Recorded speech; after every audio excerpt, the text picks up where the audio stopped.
கோவை செய்திகள். நொய்யல் விவசாயிகள் பாதுகாப்பு சங்கத்தின் சார்பாக ஒருங்கிணைப்பாளர் திருஞானசம்பந்தன் தலைமையில் கோவை மாவட்ட ஆட்சியர் அவர்களிடம் மனு அளிக்கப்பட்டது. கோவை மே 27. சர்பாசி சட்டம் 31 ஜெயின்படி வங்கி விவசாய நிலங்களை ஏல நடவடிக்கைகள் விற்பனை செய்யவும் கூடாது என சட்டம். சர்பாசி சட்டத்தை தவறாக பயன்படுத்தி திருப்பூர் மற்றும் கோவை மாவட்டத்தில் வங்கி மேலாளர்கள், ரெக்கவரி ஏஜென்சிகள், ரியல் எஸ்டேட் மாபியா கும்பல்களென்றும் விவசாயிகளின் தெரிவித்தனர். கோவை செய்தியாளர் ஜெயக்குமார்.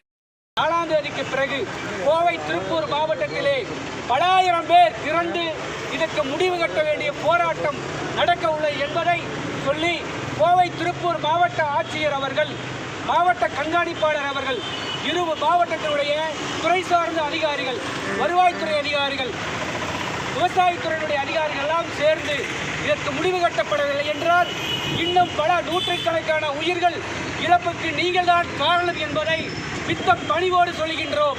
இதற்கு முடிவு கட்டவில்லை என்றால் போராட்டத்தில் களத்தில் இறங்கி உயிரை துச்சமென மதித்து போராடுவதற்கு தயாராக உள்ளோம் என்பதை சொல்கின்றோம்.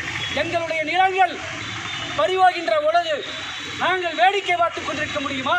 பணத்தை கட்டுகின்றோம், வங்கியிலே பேசுகின்றோம், காலகட்டத்தை காட்டுகின்றோம். அதையெல்லாம் மறுத்து இந்த ரெக்கவரி ஏஜென்சியினர், குறிப்பாக சாய் ரெக்கவரி ஏஜென்சி,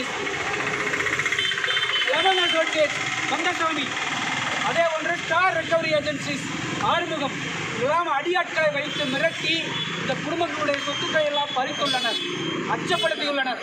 பலாயிரம் குடும்பங்கள் இன்று பல்லடம், சோமனூர், அவிநாசி, மங்களம், சூலூர், அன்னூர் போன்ற பகுதியிலே இன்று வாழ வழியின்றி, உணவுக்கும் கூட வணிகின்றி, அப்படி நல்ல விவசாய குடும்பங்கள் எல்லாம், வாழ்ந்த குடும்பங்கள் எல்லாம் நடுத்தறிவில் இருக்கின்றார்கள்.